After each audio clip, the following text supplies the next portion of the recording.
Hey everyone, today I'm going to show you how to view and filter orders by delivery method.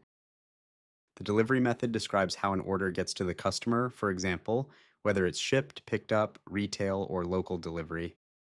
In this tutorial, we're going to create a report that includes the delivery method and then add a filter so the report only shows orders that were shipped.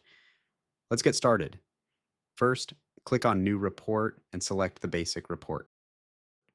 Next, choose the columns you want to include. For this report, make sure to add the column Delivery Method Type. You can remove any columns you don't need to keep the report clean. Now click on Preview. You'll see that all delivery methods are currently included. In this example, we can see both pickup and shipping orders. Since we only want to export orders that were shipped to the customer, we need to add a filter. Click on Add Filter, select Delivery Method, and then choose the method or methods you want to include in the report, in this case, shipping. Click Add Filter. Now, when you click Preview again, you'll see that only orders with the delivery method shipping are included in the report.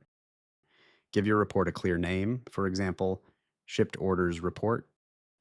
Finally, click Save and then Run, and that's it.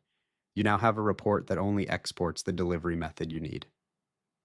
I hope this quick tutorial was helpful. If you have any questions, feel free to leave them in the comments below, and I'll see you in the next video.